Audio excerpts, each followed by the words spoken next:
Bom, hoje estou aqui com um vídeo pra vocês super legal e super pedido, que é um vídeo de como eu estudo. Vocês têm pedido bastante aqui nos comentários, porque eu sempre estou olhando nos comentários pra ver quais vídeos que vocês querem assistir aqui no canal. Então, se você tem alguma ideia que você quer ver, comenta aqui embaixo. Se você ainda não é inscrito no canal, já se inscreve se você gosta de vídeos como estes. Enfim, gente, eu vim aqui pra poder mostrar como que eu estudo. Bom, não são todas as matérias que eu estudo sozinha. Algumas matérias eu estudo com a ajuda da minha mãe. No caso de ciências, a minha mãe sempre faz resumo pra mim. Ah, Bela, mas você já é grandinha, você tem que fazer seu próprio resumo. Mas a minha mãe gosta de fazer, então eu peço, ela gosta de fazer resumo de ciências pra mim, até porque é a área que ela gosta. Pra quem não sabe, ela é nutricionista. E também é a área que eu gosto, é a minha matéria favorita, ciências. Porque, pra quem não sabe, eu quero fazer faculdade de medicina porque eu quero ser cirurgiã. Então, eu gosto de estudar com a minha mãe ciências porque eu acho que é interessante, sabe? Eu estudar com ela isso. Enfim, mas isso não vem ao caso. A matéria de matemática, gente, eu faço exercícios. Ou seja, minha mãe copia pra mim sem eu ver alguns exercícios do livro e do caderno e depois eu só refaço como se fosse uma prova, sem ajuda de livro nem nada. Caso eu queira tirar alguma dúvida com ela, eu tiro, como se ela fosse o professor do dia da prova. E depois ela corrige e diz qual a nota que eu tive. E aí, gente, na sala eu também estudo bastante matemática nos exercícios da escola.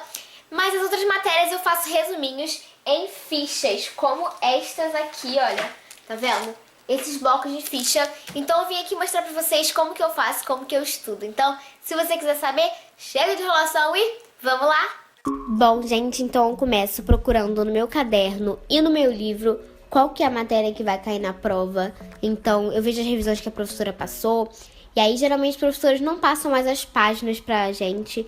Eles passam só, tipo, o tema da matéria. Então, a gente tem que se virar e achar ali no livro onde é que tá aquela página. Mas geralmente vai sendo feito em ordem, todas as unidades ao longo do ano. Mas enfim, então eu fui procurar a matéria. Nesse dia eu tava estudando pra português, que é uma matéria que eu amo demais, né, gente? Eu acho meio chatinho português, não gosto muito não. Mas enfim, então eu peguei um caderninho e anotei quais eram as páginas pra eu estudar. E comecei marcando com um marca-texto, né, obviamente, o que eu achava mais importante daquela matéria pra eu colocar no meu resumo. Porque, gente, eu acho muito importante isso, porque se você for selecionar na hora que você for fazer o resumo, você vai se embolar. Então eu vou separando palavras, que se você juntar elas formam uma frase que eu vou fazer no meu resumo. Algumas coisas já estão grifadas no livro que eu grifo na aula, e algumas coisas já estão anotadas no caderno também, que às vezes eu faço na aula quando eu tô sem nada pra fazer. Então, eu pego muito também os resumos da minha professora, que é minha professora de português. Graças a Deus, gente. Ela faz resuminhos pra gente, mas eu gosto de resumir mais ainda nos flashcards ou nas fichas, como você queira falar. Então eu peguei a fichinha ali e aí, gente, comecei a escrever. O tema era Vozes do Verbo, então eu sempre escrevo o título de lápis, porque eu gosto do título bem centralizado. Então eu peguei essas canetinhas da Faber-Castell, gente, que elas são bem clarinhas, então elas são tipo marca-texto. Eu peguei essa dica aí num canal que eu amo, foi ótimo, que eu amo, que é Student Plan. Gente, é do Marcelo, eu vou deixar o link do canal dele aqui na descrição, se inscrevam. Eu já indiquei lá no meu Snapchat e eu amo demais o canal dele, gente, me ajuda muito pra estudar. Eu acho que ele deveria ter bem mais reconhecimento, então o link do canal dele tá aqui na descrição. Então eu cobri ali, gente, o título com uma canetinha tipo dessas estabilo, e aí coloquei o que é. E aí, gente, eu sempre escrevo a pergunta ou o tópico com a letra, com a caneta, gente, da cor da matéria. Cada matéria tem uma cor, no caso, a minha matéria de português eu sempre faço roxa. Então eu coloquei o que é de roxo e o resto eu escrevi de azul ou preto, depende do dia como eu queira escrever. Então eu peguei a canetinha e fui fazendo pontilhados para eu poder separar aquele quadradinho daquele tema. E eu acho que fica bem mais organizado assim, fica bem mais bonitinho depois, porque se você deixar tudo reto assim, depois fica bagunçado. Então ali no cantinho, gente, eu aproveito cada espaço. Então cada espaço da minha ficha eu escrevo alguma coisa. Então eu fui escrevendo ali, olha. Então eu fui falar da voz passiva. Então eu sempre coloco o que é.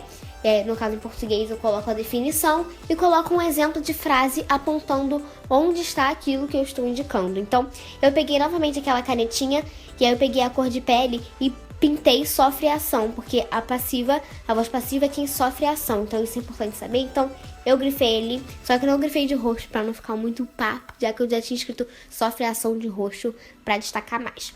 Então só fui falando, aí depois eu falei da voz ativa, e aí, gente, eu sempre vou marcando ali pra ficar mais legalzinho. E aí, gente, vem a melhor parte, que eu vou usar post-its. Então, gente, nessa minha gavetinha tem alguns post-its só. Eu tenho bem mais post-its do que esse, só que muitos eu levo pra escola. Eu levo praticamente todos os meus post-its pra escola. Sim, eu sou maluca, mas é que eu vou colando no meu caderno com as coisas importantes que os professores falam.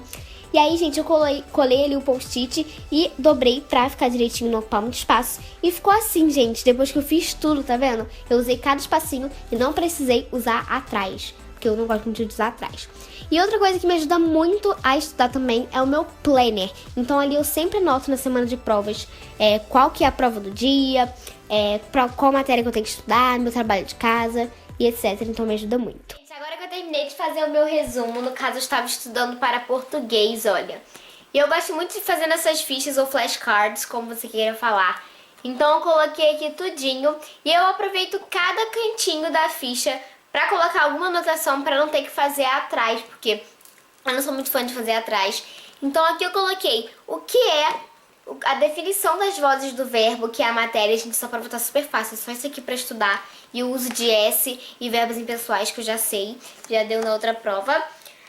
Passivo, voz passiva, sintética e analítica. Então eu expliquei aqui um pouquinho de cada uma.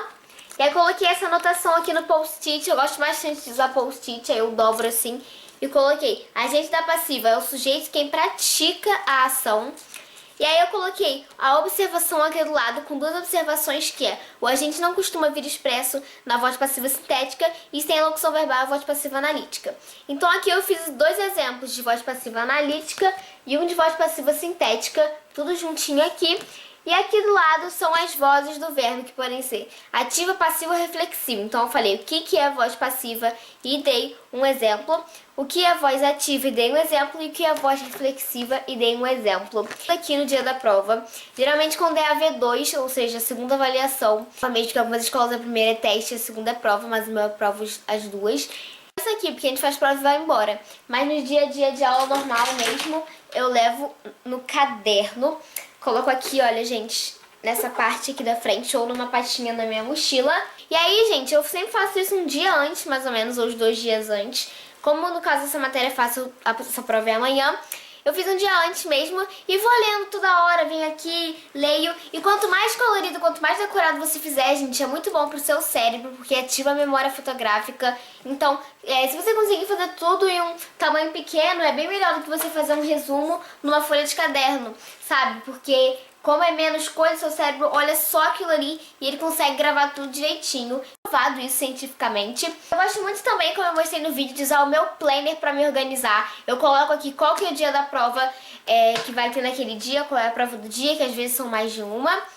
E aí eu coloco qual dia que eu tenho que estudar pra cada prova, quando que eu tenho que começar a fazer o resumo de uma prova que é maior, que é mais difícil. Eu trabalho de casa também, então me ajuda muito também o meu planner. Esse vídeo, gente, espero muito que vocês tenham gostado. Tem um vídeo aqui no canal bem antiguinho de dicas de estudo, eu vou deixar passando aqui nos cards, mas se vocês quiserem eu posso fazer uma versão atualizada com novas dicas.